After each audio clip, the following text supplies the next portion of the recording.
I'm Brian McDermott, Community Chef, and I'm going to show you to add some value this time to your pork chop.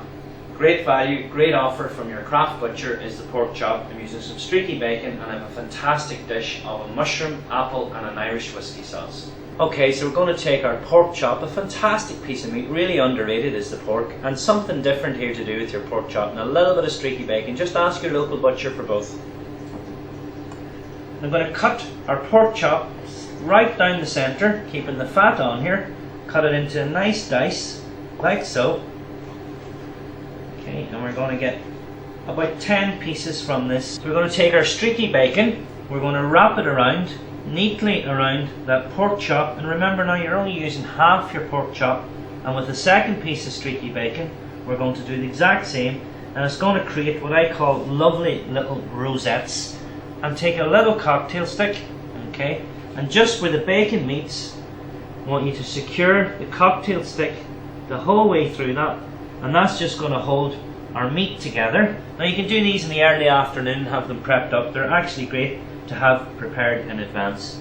Straight through there with the second one, and there's two lovely little rosettes. Now these are going to cook up superbly. You're going to get the crustiness of the natural salty bacon right around and the tenderization of that pork inside, and it's something different to do with your pork chop, and it's adding a lot more economic value to it as well. So we're simply just going to pan fry these pork rosettes now.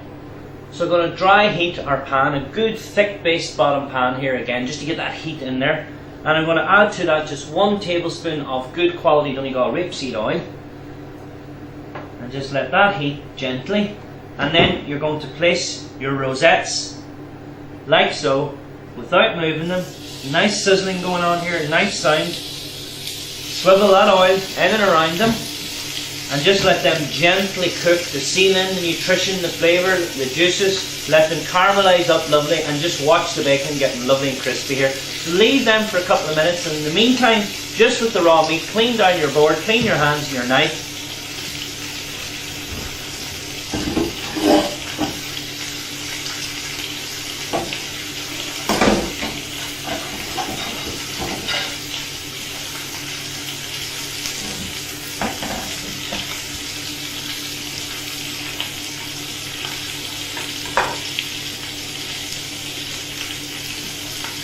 So now while your pork's on there, starting to sizzle, starting to cook, you'll hear it going on to the side of you. I'm going to take a lovely pink lady apple. I just love the sweetness of a pink lady apple. Keeping the skin on, I've just washed it. And I'm going to dice half this apple, because we know that apple and pork are just a marriage. And it's lovely because the acidicness helps cut through the fattiness of the pork in particular. I'm going to quarter that, remove the core, okay, and I'm going to cut that into a lovely nice dice. So cut it in 3 initially, and across into nice bite-sized pieces, and just leave them to the side with the other quarter. And that's half of an apple. That's quite a large apple. And then I've gone with some diced up onion, some diced mushroom, and some crushed garlic. And I'm going to use a little bit of whiskey just to flame this up to give that lovely Irishness to it. Okay, so there's our pork. I haven't seasoned it deliberately until I turn it over. Now look at that. Look at that lovely caramelization we're getting there. And now that I've turned these over, now I'm going to season these. Okay, a little bit of cracked black pepper. There's enough saltiness going in the wet cure of the bacon and with the pork, so there's no need for saltiness. A lovely grind of your fresh black pepper. And now what I've done is I've taken a tray and I've preheated a tray in my oven, because we never transfer hot food to a cold tray. And once these are sealed on this side, I'm going to transfer these to the tray, and I'm going to capture those juices that are left in the pan to finish out my sauce.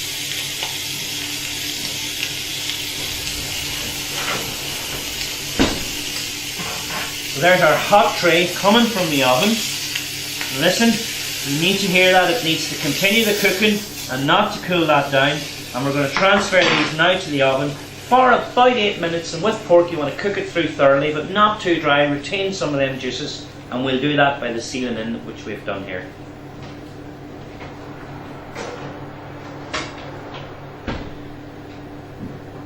Okay, now this is the key thing here with this sauce. Don't get rid of what's in here. This is fantastic. You cannot buy this. This is the sediment, this is the flavour, this is key to the sauce for me. And in goes our garlic, about a clove, which is optional, but I love the garlic background flavour. our finely chopped onion, our sliced mushrooms, and again the onion, the mushroom that's in there is just going to absorb up the juices there, add a little bit of colour to this sauce quite simply to make a fantastic whiskey and apple and mushroom sauce. So what we're going to do, we're going to take our whiskey, so the lovely Irish whiskey, we're going to add this to the pan now in about 30 seconds time when we get that colour into the onion and mushroom, and we're going to flame this up just to take the kick of the sting and the alcohol out of this and leave behind that lovely oaty barley flavour.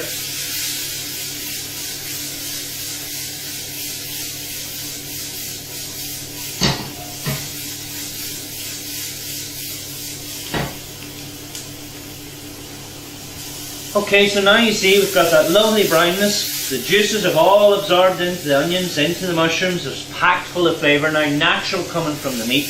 And while the pork is in the oven, cooking away, to that now we're going to add a good generous shot of Irish whiskey to that, and we're going to flame that up. So again, naked flame with the gas and ignite it. It'll last about 5-6 seconds. If you've got an electric hob at home, just ignite it using one of those igniters when the whiskey goes in, and you'll have the exact same effect. So we're ready. 1, 2, 3. There we go.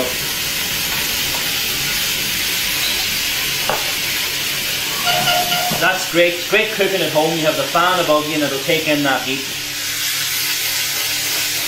And now what you're left with is the fantastic flavour again gone into the onions, the mushroom and the garlic. So to that I'm going to add a little bit of chicken stock, just enough to coat the base of that pan quite comfortably. Make sure it's hot.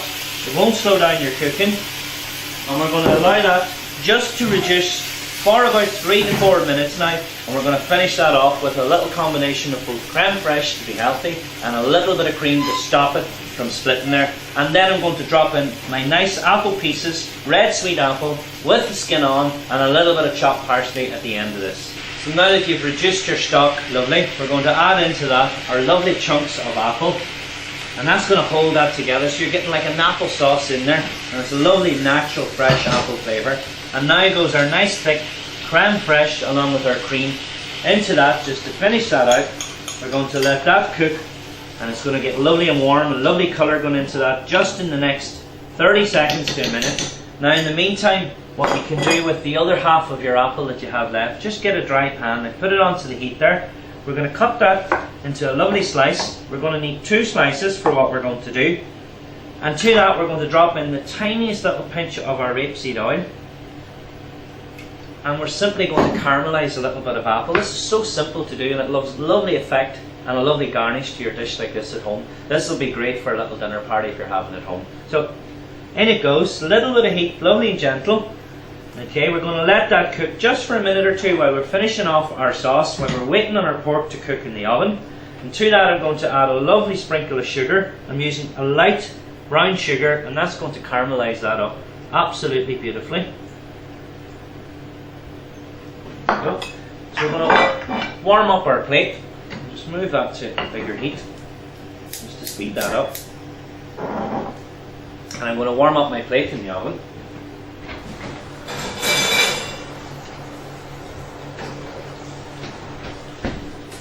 And now I'm going to take out my pork, and look, that is hardly moved but cooked thoroughly through. There's your nice wee pieces gelled together. The crispiness of that bacon is absolutely superb. Sauce is coming along lovely. You've got your apple which is starting to caramelise. Our plate is warm, and that's all you need to serve that up in my view. It's absolutely perfect. Just to finish off the sauce, we're going to go with a little bit of fresh parsley. So pick the stem off the top of your parsley. And it's so easy to grow parsley homegrown. It's absolutely brilliant. It's always there when you need it if you're growing it. So I'm going to chop that up.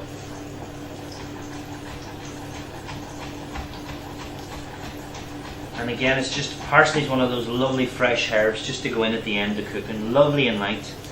And be careful now just not to let that sauce boil too much.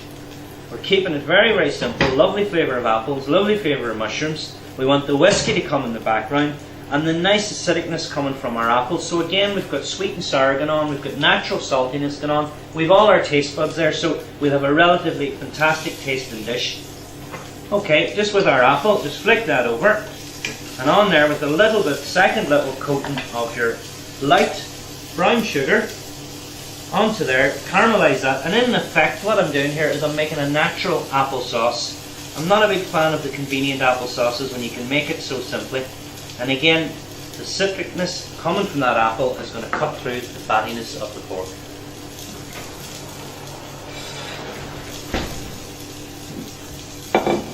And there's our warm plate.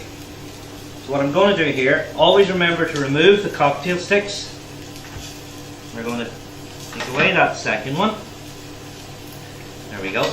And we're going to place one portion on the bottom. I'm going to serve my apple. Look at that now. Beautiful caramelized apple. That's just so beautiful, and it smells fantastic. We're going to put that in the middle. We're going to put a lovely second piece of our pork, and that's very little skill. It's a couple of simple ingredients there. And lastly, our last piece of our caramelized apple, just served slightly to the side of that, and we're going to drizzle our sauce just around that. And again, not over the top of it. I just want the apple, the parsley, the whiskey, the cream, just to go around that. Perfect served with a little bit of boiled rice. Some new potatoes are fantastic. A jacket baked potato, excellent with that. Some crusty bread with it. It's absolutely perfect. A little bit of chopped parsley on it at the end. Now look at that. That is fantastic restaurant food done in your home, supplied by your local butcher. Fantastic pork with streaky bacon, an Irish whiskey, apple and a mushroom sauce. Absolutely gorgeous.